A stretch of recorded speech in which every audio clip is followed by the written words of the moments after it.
저희들이 시편 133편 말씀을 봉독을 했습니다. 우리 이스라엘 지도를 보면은 이렇게 되어 있습니다. 저 이스라엘 지도 보면은 맨 위에 보면은 헬몬산이 있죠. 요단강이 있고, 그 다음에 갈릴리 호수가 있고, 갈릴리 호수를 따라서 밑으로 내려오면은 사해가 있습니다. 다시 위에서부터 말씀드리면은 이스라엘 백성들은 맨 위에 갈릴리 지역이 있고, 중간에 사마리아 지역이 있고, 그리고 밑에 예루살렘으로 중심으로 하는 뭐가 있느냐? 유다라는 나라가 있습니다.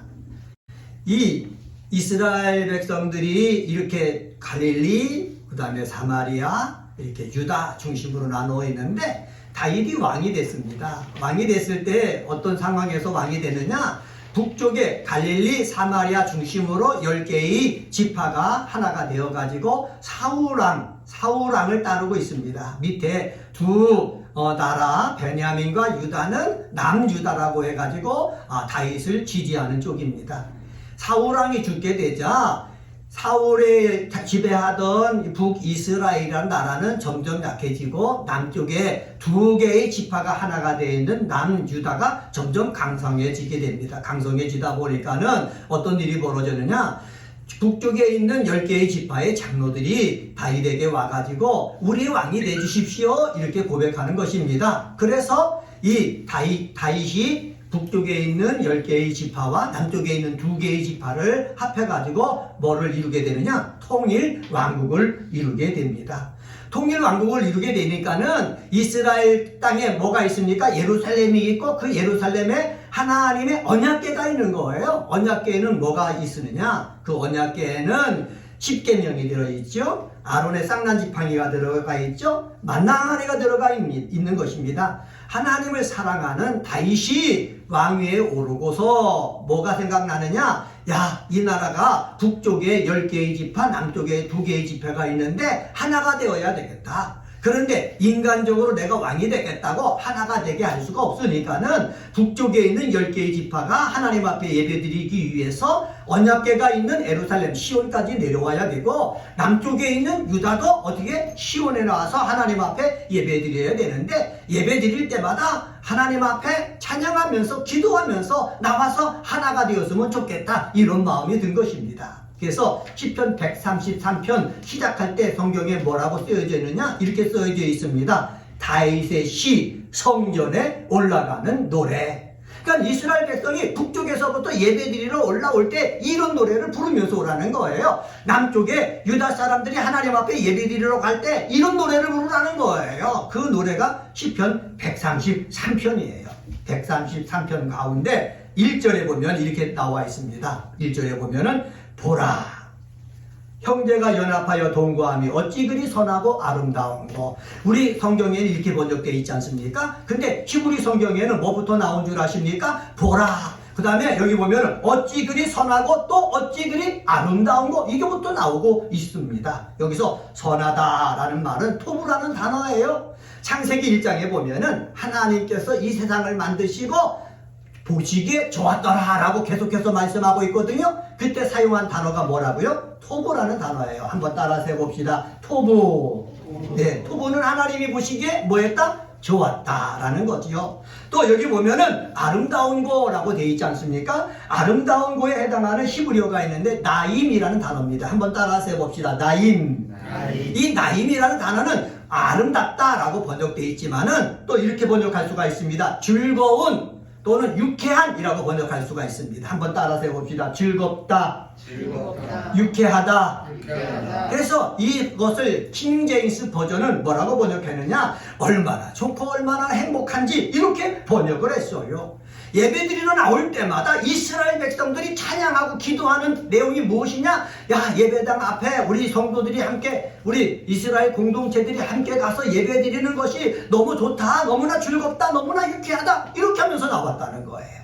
저는 다윗이 시를 써서 예배드리러 나온 사람들마다 이런 소망을 가지고 기도하고 찬양하게 했던 것처럼 은혜가 꽃피는 교회에 나와서 예배드리는 성도 여러분들도 주일날 올 때마다 야, 여기 가서 예배드리는 것이 좋다, 여기 가서 예배드리는 것이 즐겁다, 여기 가서 하나님 앞에 기도하는 것이 유쾌하다, 이런 고백이 나오는 역사가 있게 되어지기를 주님의 이름으로 간절히 축원합니다. 그래서 오늘은 주의 은혜가 임하여 꽃이 피어지는 예배를 꿈꾸자, 이런 제목으로 말씀 전하겠습니다. 한번 따라서 해봅시다. 주의 은혜가 임하여 꽃이 피어지는 예배를 꿈꾸자.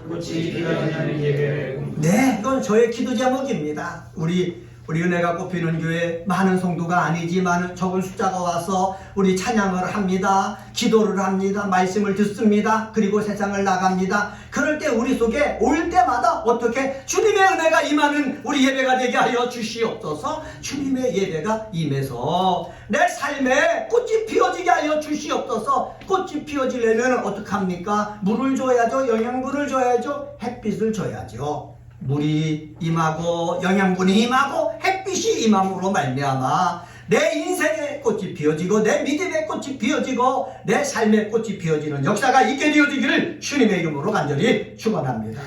자, 1절 말씀 같이 한번 읽어보겠습니다. 1절입니다. 시작.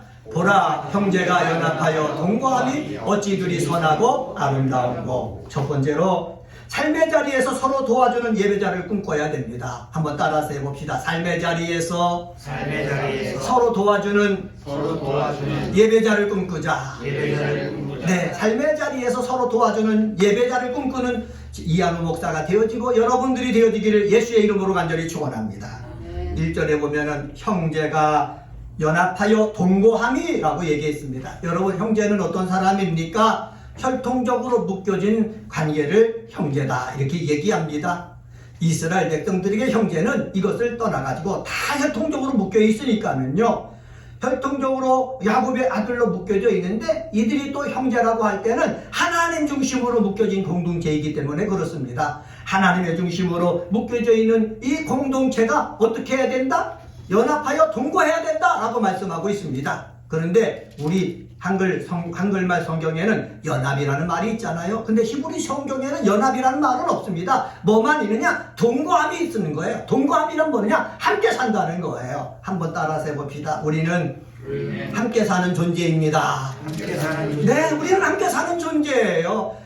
제가 몸이 있지 않습니까? 손에 가시가 찔렸어요. 그러면요, 이 손에 가시가 찔려서도 온몸이 느끼는 거예요. 아프다고 느끼는 거예요. 내가 기분이 좋잖아요. 그러면 온몸이 기분이 좋은 거예요. 우리 사랑하는 성도들이 이곳에 와서 예배 드릴 때 우리는 함께 사는 그러한 공동체가 되어야 될 줄 믿습니다. 그래서 아픈 일이 있을 때는 같이 울어주고 기쁜 일이 있을 때는 함께 축복해 줄 아는 귀한 사람이 되어지기를 예수님의 이름으로 간절히 축원합니다. 사울왕이 있었어요. 다윗이 사울의 딸과 결혼했잖아요. 그러면 얼마나 기쁩니까? 그런데 사울왕이 다윗을 보자마자 시기심에 빠진 거예요. 열등감에 빠진 거예요. 그래서 다윗을 죽이려고 애쓰는 거예요. 다윗이 있는 곳을 알 때마다 죽이려고 사람을 보내는 겁니다. 주변에 블레셋 나라가 있잖아요. 에돔이 있잖아요. 모압 땅이 있잖아요. 암몬이 있잖아요. 주변에 적으로 가득한데도 불구하고 자기를 위해서 헌신하는 다윗을 누가 죽이려고? 사울이 죽이려고 애쓰는 거예요. 다윗이 볼 때도 마음이 아파요. 선지자 사무엘이 볼 때도요, 마음이 괴로워요. 성도 여러분, 이것은 마귀적인 방법이에요. 세상 권력자가 세상을 유지하는 방법이에요. 시기심 때문에, 열등감 때문에 하나님을 사랑하고 나에게 필요한 사람을 죽이려고 하는 이 마귀적인 방법의 마귀에게 쓰임받는 사람이 아니고 세상 권력자의 손에 붙잡혀서 쓰임받는 사람이 되지 않게 되어지기를 주님의 이름으로 간절히 축원합니다. 우리나라가 지금 총선 때문에 선거운동에 열중하고 있잖아요. 진보와 보수 반반씩 나누어져 있어요. 맨날 싸워요. 여러분, 싸우는 거 볼 때마다 얼마나 마음 아픕니까? 얼마나 괴롭습니까? 왜 우리나라는 하나 되지 못하는 걸까요? 여러분, 세상이 그런 거예요. 마귀가 있기 때문에 항상 어떻게 나누어서 서로 싸우게 되어 있어요. 하나님의 백성이 서로 싸우는 그 모습을 우리가 보여드린다면은 하나님은 마음 아파하실 거예요. 저도 아침에 뉴스를 들을 때마다 볼 때마다 마음이 아파요. 여러분도 다 마음 아프잖아요.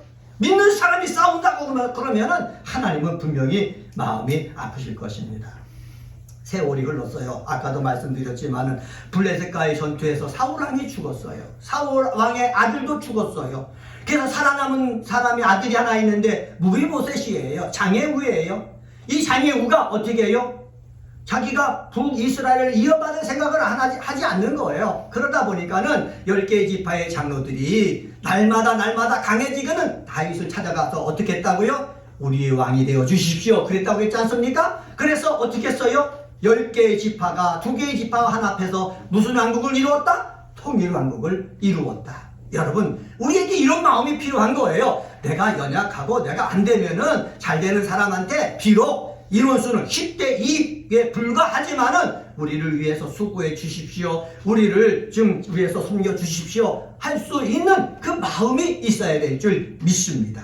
그래서 이렇게 서로가 뭉쳤어요. 뭉쳤으면은 10개의 지파와 2개의 지파가 뭉쳤기 때문에 필요한 거예요. 뭐가 필요합니까? 기도가 필요한 거예요. 왜 기도가 필요합니까? 하나 되는 것이 필요하잖아요. 이제까지는 사울왕 중심으로 살았던 사람이 이제는 다윗을 중심으로 하나님 중심으로 삶을 살아야 되기 때문에 이가 하나 되기가 얼마나 힘들까요? 힘든 것만큼 애써야 되는 거예요. 한번 따라서 해봅시다. 힘든 것만큼 애를 씁시다.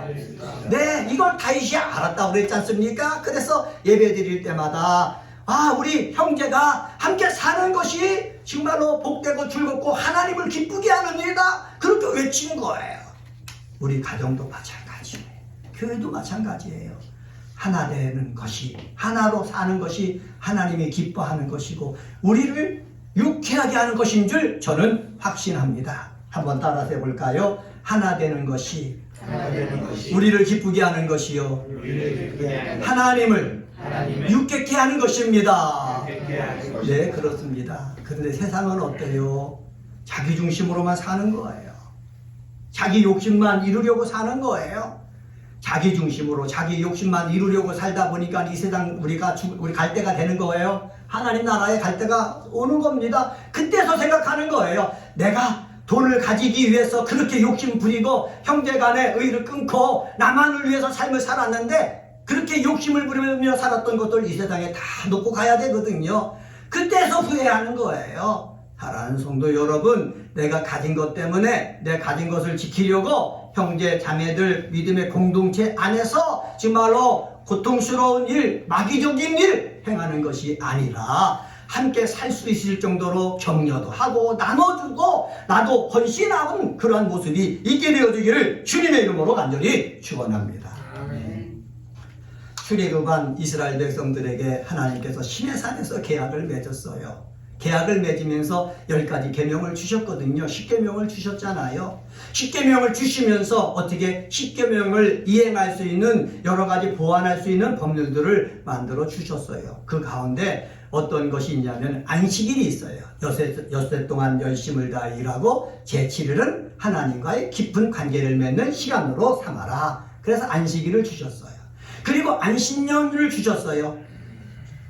우리 6년 동안 열심히 일하고 7년째 되는 날을 안식년이라고 해가지고 너희가 농사를 지으면 6년 동안은 열심히 짓되 7년째 되는 애는 농사를 짓지 말고 그냥 내버려 둬라는 거죠. 내버려 뒀는데도 소출이 나면은 가난한 사람, 약한 사람, 그런 사람들이 수확해서 삶을 살게 하고 그리고 들짐승들이 와서 먹게 해라. 그리고 8년째 다시 또 1년을 시작할 때 농사를 지면은 하나님께서 축복해 주셔가지고 너희가 농사 짓는 삶이 잘 되게 해주겠다. 이것이 안식년이에요. 그리고 안식년 다음에 시년 제도를 주셨어요. 한번 따라서 해봅시다. 시년. 시년은 뭐냐면 안식년이 7번 지나요. 그럼 77에 49 아닙니까? 50년째 되는 날 7월 달에 시년을 선포하는 거예요. 이 시년을 왜 주셨냐 하면은 이렇습니다. 하나님께서 모든 사람을 사랑하잖아요. 그런데 사랑해도요, 일을 할 때 일의 결과가 다 달라요. 어떤 사람은 농사를 짓는데 열매가 30배, 60배, 100배가 맺혀지는 거예요. 근데 어떤 사람은 똑같이 농사를 짓는데 농사가 안 되는 거예요. 그러면 부자가 생기고 가난한 사람이 생기는 거예요. 이스라엘 백성들은 양과 소를 키지 않습니까? 어떤 사람은 양을 키는데 새끼를 잘 잉태하고 새끼를 낳는데 아무 사고 없이 잘 나요. 그래서 부자가 되는 거예요. 근데 이 사람은 열심을 다해 양을 치는데 새끼를 못 낳는 거예요. 그러다 보니까는 가난하게 되는 거예요. 가난하다 보니까 어떻게 합니까? 내가 재산을 바꿔서 뭐 노예가 되는 거예요. 이렇게 삶을 지나는 거예요. 하나님은요, 하나님이 주시는 복을 인정하는 삶을 살라고 우리에게 얘기한 거예요. 그래서 어떤 사람은 잘 돼가지고 부자가 될 수가 있고, 그리고 잘 출세가 있고, 어떤 사람은 열심히 하지만 안 될 수가 있어요. 차이는 있는 거예요. 그런데 하나님께서 말씀하신 것이 있어요. 그렇게 차이가 있지만은 50년째 되는 해에는 회복시켜주라는 거예요. 무엇을 회복시켜주냐? 저 사람이 자기가 삶을 사는 것이 어려워가지고 종이 됐다면은 종으로 살지 말고 50년째는 자유인이 되게 하는 거예요. 자유인이 되게 할 때 그냥 자유인이 되게 하는 것이 아니라 그 사람이 자유롭게 살아갈 수 있도록 재정, 물질까지 줘가지고 자유인이 되게 하라는 거예요. 또 다른 사람이 땅을 샀잖아요. 그래서 49년 동안 그 땅에서 내가 정말로 농사를 지어가지고 많은 소득을 얻었잖아요. 50년째 대에는 그 땅을 원래 소유자에게 뭐 해주라는 거예요? 돌려주라는 거예요. 왜 이런 말씀을 하셨습니까? 하나님을 믿는 사람이라면은 삶의 열심에 따라서 차이가 나지만은 50년째 되는 날에는 다시 새롭게 시작할 수 있는 기회를 주라는 거예요. 다시 말하면은 하나님께서는 함께 잘 살기로만 하시는 거예요. 한 사람만 일방적으로 부자가 아니라, 다시 일방적으로 부자가 아니라 그 사람이 못 살았으면 다시 잘 살 수 있는 기회를 주라는 거예요. 누가? 그 하나님께서 주신 그 복을 누렸던 사람이. 우리들도 마찬가지예요. 열심을 다해 삶을 살지만은 하나님이 주신 복이 다 달라요. 하나님이 주신 복을 나만 가지고 살려고 하지 말고 이렇게 서로 나눠주면서 서로 잘 살게 할 수 있는 그런 사람이 저와 여러분이 되어지기를 주님의 이름으로 간절히 축원합니다. 이를 위해서 예수님이 오신 거거든요. 예수님이 하나님이셨잖아요. 근데 인간의 육체를 입고 이 땅에 오셨어요. 오셔가지고 자기 목숨을 대속물로 내어주셨어요. 오셔가지고 섬기는 자의 삶을 사셨어요. 왜 대속물로 내어주고 섬기는 자의 삶을 살았을까요? 죄인들, 갈릴리 지역에 살고 있는 천대받는 사람들, 가난한 사람들, 이런 사람들에게 삶의 기회를 주시기 위해서 그래요. 새로운 삶을 살 수 있는 기회를 주시기 위해서 그래요. 내가 하나님으로서, 하나님의 아들로서 나 혼자만 잘 사는 것이 아니라 죄 속에서 마귀의 권세에 빠지고 죽을 수밖에 없는 저들도 잘 살도록 하기 위해서 하나님께서 예비하신 그 하나님 나라로 이끌기 위해서 예수님께서 헌신하신 것이죠. 희생하신 것이죠. 하나님의 뜻을 따르는 것이죠. 성도 여러분, 삶의 자리에서 함께 사는 거 쉽습니까? 아니에요. 어려워요. 힘들어요. 왜? 내 것을 나눠줘야 되기 때문에. 어려워요. 힘들어요. 왜? 내가 열심을 다해 살한 것 줘야 되기 때문에. 그런데 우리는요, 성경을 읽으면서 예배를 드리면서 내 시간을 나눌 수 있어서 감사합니다. 내 물질을 나눌 수 있어서 감사합니다. 내 신앙을 나눌 수 있어서 감사합니다. 이렇게 나와서 하나님 앞에 영광 돌릴 줄 아는 믿음의 사람이 되시기를 예수님의 이름으로 간절히 축원합니다. 포도나무 속에 가지가 많아요. 하나님의 뜻은 뭐냐? 포도나무 속에 붙어있는 가지마다 열매를 맺는 거예요. 저는 우리가 다 은혜가 꼽히는 이 교회라는 이 포도나무 가지 속에서 다 붙어있는 가지예요. 가지마다 열매가 맺혀지기를 주님의 이름으로 간절히 축원합니다. 근데 이 열매는 말로만 되어지는 것이 아니에요. 내 행동으로 되어지는 거예요. 내 사랑으로 되어지는 거예요. 그래서 우리가 조금 힘들더라도 서로 사랑하고 도와주고, 그리고 서로 격려해주고 축복해주고, 또 앞에서 또 가려고 하면 뒤에서 밀어주고, 그래서 여러분의 삶 가운데 하나님의 축복의 역사가 있게 되어지기를 주님의 이름으로 간절히 축원합니다. 하나님의 뜻은요, 바라는 배필이 아니라 돕는 배필이에요. 한번 따라서 봅시다. 하나님의 뜻은 바라는 배필이 아니라 돕는 배필입니다. 네, 이러한 마음만 갖고 있으면 우리는 상생할 수가 있어요. 모두 다 잘 살 수 있는 거예요. 은혜가 꼽히는 교회 성도는 삶의 자리에서 서로 도와주는 예배자가 되어서 우리가 복의 근원이 되어서 모두 다 행복하게 즐겁게 신나게 좋게 살 수 있게 하는 그러한 일꾼이 되시기를 주님의 이름으로 간절히 축원합니다. 두 번째로 주의 은혜가 임하여 꽃이 피어지는 예배자를 꿈꿔야 되는데 2절과 3절을 통해서 우리가 찾아볼 수가 있습니다. 한번 따라서 해봅시다. 주 은혜의 역사가 임하는 예배를 꿈꾸자. 네, 주 은혜의 역사가 임하는 예배를 꿈꾸기를 간절히 소망합니다. 저도요, 이 은혜가 꽃피는 교회를 같이 설립을 하면서 이 꿈을 꾸는 거예요. 예배를 드릴 때마다 하나님의 역사가 임하는 예배가 됐으면 좋겠다. 사실 이한우 목사가 뭐 별것 있습니까? 그런데 성령이 은혜를 주셔가지고 여기서 설교를 말씀을 들을 때 우리가 좀 지혜가 생겨지고 믿음이 생겨지고 소망이 생겨지고, 그래서 힘든 세상이지만은 우리가 서로 사랑하고 축복하면서 멋지게 열매 맺는 그런 성도가 되었으면 좋겠다. 이것을 그리면서 저는 또 설교도 준비하고 찬양도 준비하는 거예요. 근데 제 마음을 여러분들이 이어받았으면 좋겠어요. 어떤 은혜의 역사가 임하는 것을 꿈꿔야 되느냐? 2절 말씀 보세요. 2절 말씀 한번 같이 읽습니다. 시작. 우리 있는 무대로운 기름이 수염 곧 아론의 수염에 흘러서 그의 옷깃까지 내림났고. 아멘. 여기 보면은 머리에 있는 보배로운 기름이라고 그랬어요. 기름은요 뭐냐? 택함 받은 자에게 부어주시는 하나님의 복입니다. 한번 따라서 해볼까요? 택한 자에게 부어주시는 하나님의 복이다. 네, 하나님은요 함께 사는 자들에게 하나님이 주시는 복이 흘러넘치기를 원하셔요. 여기 머리 있지 않습니까? 머리에 있는 보배로운 기름이라고 그랬어요. 여기서 보배로운이라는 말을 아까 토부라는 말을 썼지 않습니까? 핫토부, 핫이 붙어 있어요. 핫은 뭐냐? 정관사예요. 그 기름, 그 좋음, 이것을 얘기하고 있어요. 기름이라고 있지 않습니까? 기름이란 것에도 정관사가 붙어 있어요. 그 기름이라는 거예요. 하나님께서 주시는 그 기름이 좋다라는 거예요. 한번 따라서 해봅시다. 하나님께서 주시는 기름, 네, 하나님께서 부어주시는 그 기름이 복되다는 거예요.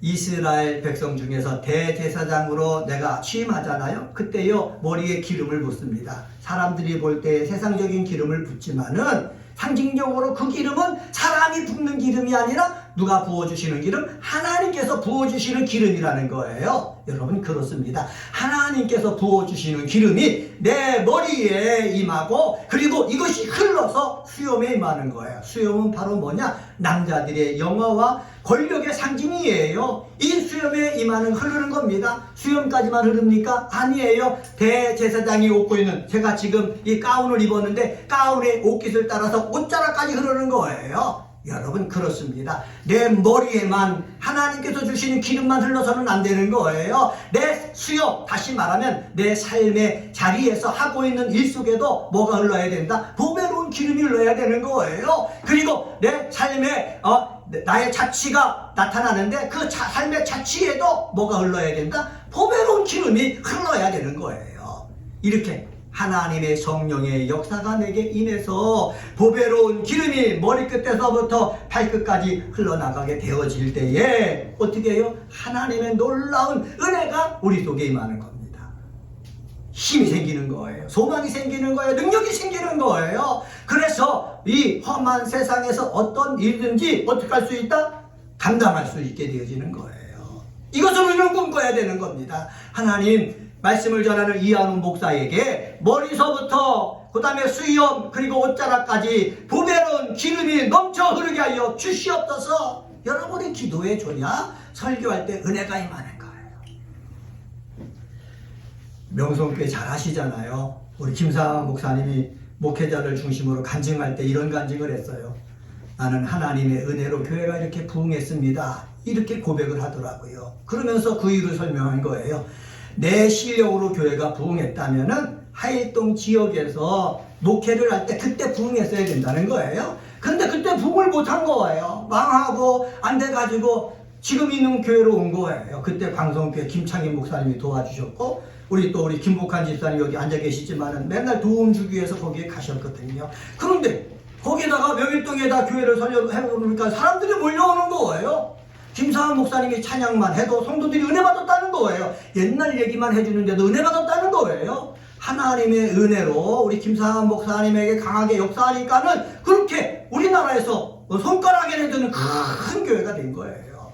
우리에게 필요한 것이 무엇입니까? 하나님의 보배로운 기름을 부어주셔야 된다는 것이에요. 목사만 그렇습니까? 아니에요. 여러분도 마찬가지예요. 내 능력, 내 힘으로 하면 안 되는 일이 없겠죠. 그러면 뭐 하나님 앞에 기도할 게 뭐 있어요. 근데 내 힘과 내 능력으로 안 되는 것이 많이 있어요. 그렇기 때문에 우리는 하나님 앞에 무릎을 꿇어서 하나님의 은혜를 갈구해야 되는 거예요. 하나님의 은혜가 내 머리에서부터 내 삶의 수염자리 수염, 그리고 내 삶을 살아가는 모든 옷자태까지 흐르게 하여 주시옵소서. 우리가 기도를 해야 주의 은혜를 가지고서 어떤 삶을 살 수 있어요? 꽃이 피어 열매 맺는 그런 삶을 살 수가 있어요. 또 여기 보면은 뭐라 그러느냐, 3절 상반절 한번 보세요. 3절 상절 한번 말씀 같이 한번 읽어볼까요? 시작.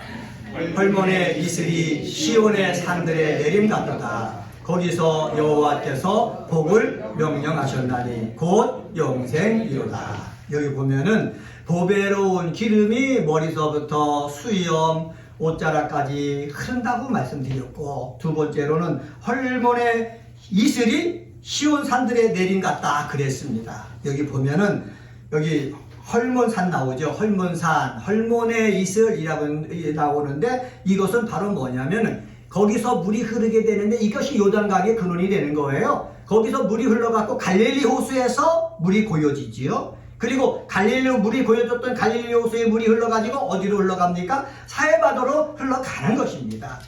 여기서 초점은 뭐냐면 이슬에 초점이 있어요. 이슬은 어떤 것입니까? 한번 따라서 해봅시다. 새벽마다 새롭게 만들어지는 것. 예, 이슬의 특성은 뭐냐면 새벽마다 새롭게 만들어지는 거예요. 새벽마다 새롭게 만들어진 그 이슬을 가지고요, 사막에 있는 식물들이 삽니다. 사막에 있는 동물들이 사는 거예요. 또 이 이슬은 어떤 특성이 있느냐? 이것도 한번 따라서 해봅시다. 부드럽게 스며드는, 풍요롭게 만드는 영향력. 네, 이제 이슬이 내리잖아요.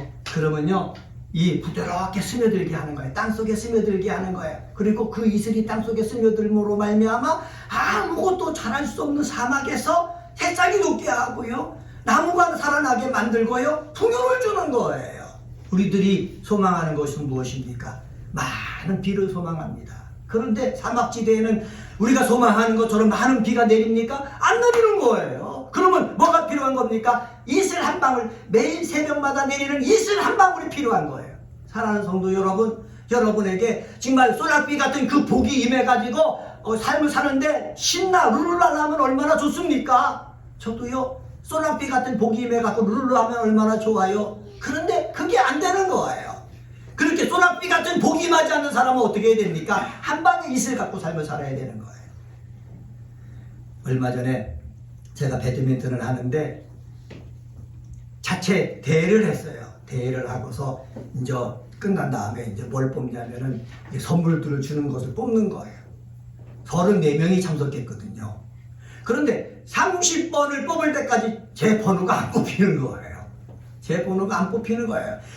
4개 남았는데 그 4개 속에 남아있는 거예요. 여러분, 우리들은 가서 하면 배드민턴을 치니까 라켓도 타고 운동화도 타고 공도 타고 막 그랬으면 좋은데 안 뽑히는 거예요. 여러분, 우리 인생 삶을 살다 보면은 많은 사람 중에서 안 뽑힐 때가 있잖아요. 이런 사람들에게 필요한 것이 무엇입니까? 날마다 로또를 사면은 내가 당첨될 것이다, 이것을 꿈꾸지 말고 이슬 하나 주면은 그것을 가지고 어떻게 해요? 내가 살려고 애쓰면은 그 이슬 같은 것들 가지고 하나님은 뭐를 주신다? 복을 주신다라는 사실입니다.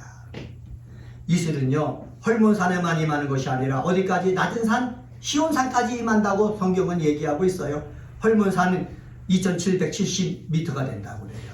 우리 백두산은 2744m 아닙니까? 그 높은 산에서부터 이슬이 어디까지? 가장 낮은 시온까지 내린다는 거예요. 이건 또 상징이 있습니다. 뭐냐? 사회적으로 부가 있고 권세가 있는 사람에게만 이슬이 내리는 것이 아니라 가장 낮은 사람에게도 뭐는 내린다? 이슬은 내린다. 그래서 우리들이 삶을 살아나갈 때 하나님, 세상 사람들처럼 그 많은 복을 왜 내게 안 주십니까? 원망하지 말고 하나님, 이슬과 같은 그 은혜, 내가 이것을 잘 사용해가지고 내 삶에 꽃을 피우기를 원합니다. 복이 되는 사람이 되기를 원합니다. 하나님을 믿는 사람은 이런 자세를 가지고 살아야 된다는 거예요. 이것이 바로 뭐냐? 주의 은혜의 역사가 임하는 그 예배, 임하는 꿈을 꾸는 사람들이 이렇게 삶을 살 수가 있어요. 한번 따라서 해봅시다. 주 예수의 역사가 임하는 주 예수의 역사가 임하는 예배를 꿈꿉시다. 예배를 꿈꿉시다. 삶을 꿈꿉시다. 삶을 꿈꿉시다. 네, 주 예수의 은혜가 임하는 이러한 삶을 꿈꾸는 저와 여러분이 되어지기를 주의 이름으로 간절히 축원합니다. 그러니까는 이슬과 같은 그 은혜를 사모하니까는 거기서 뭐라고 그러느냐? 성경이 나오죠. 거기서 여호와께서 뭐를 명하셨다? 복을 명하셨다는 거예요. 여러분, 큰 복만 원하지 말고 작은 복을 줬더라도 이것을 무시하지 말고 이것을 귀하게 여기고 내가 열심을 다해 삶을 살면은 하나님께서 그 모습을 보고 거기서 뭐를 명하셨다? 복을 명하셨다. 저는 이것을 소망하는 거예요. 우리가 열심을 다해서 최선을 다해서 정말 헌신하고 수고할 때 하나님께서 이 모습을 보시고 거기서 복을 명하는 역사가 일어나게 되어지기를 주의 이름으로 간절히 축원합니다. 여러분의 부모가 큰 부자가 아니어도 괜찮아요. 많이 배우지 못했어도 괜찮아요. 연약해도 괜찮아요. 우리가 이슬과 같은 그 은혜를 가지고 열심을 다해 살고 기도하며 살고 예배하며 살면은 거기서 내가 그렇게 사는 곳에서 하나님께서 뭐를 명하셨다? 복을 명하셨다. 하나님을 믿는 사람에게 제일 중요한 게 무엇입니까? 영생이에요. 세상 사람들은 돈이라고 여기지만은 돈은요 내가 100년 동안 가지고 있을 것뿐이고 내가 영원토록 누릴 것은 영생이에요. 여러분, 거기서 하나님께서 가장 좋은 복을 우리에게 명령하십니다. 다시 말하면 내려주신다는 거예요. 여러분, 이 은혜가 꼽히는 교회에 와서 예배를 드리고 그 예배를 드리면서 주여 주의 은혜의 역사가 내게 임하게 하여 주옵소서, 예배 시간에 임하게 하여 주시옵소서 기도하며 나갈 때 이스라엘 같은 조그만 은혜가 떨어질 때 이것을 붙잡고 여러분 하나님께서 명하신 그 복을 다 받아 누리는 믿음의 사람이 되시기를 예수님의 이름으로 간절히 축원합니다. 오늘은 시편 133편에 있는 말씀 가지고 주의 은혜가 임하여 꽃이 피어지는 예배를 꿈꾸자 라는 제목으로 말씀을 전했습니다. 삶의 자리에서 우리가 서로 도와줌으로 말미암아 우리가 정말로 하나님의 복으로 넘치는 것을 꿈꿀 수 있는 저와 여러분이 되길 간절히 소망합니다. 주의 은혜의 역사, 보배로운 성령의 기름이 내 머리서부터 수염 그 다음 옷자락까지 흐르는 역사, 그리고 헐몬의 이슬 같은 이슬이 하나님께서 주셔가지고 그 주신 것을 내가 잘 사용해서 그것을 통해서 열매 맺는 역사, 그리고 이런 모습을 보고 하나님께서 복을 주시는 그러한 역사가 저와 여러분 속에 임하게 되어지기를 예수님의 이름으로 간절히 축원합니다. 기도하시겠습니다.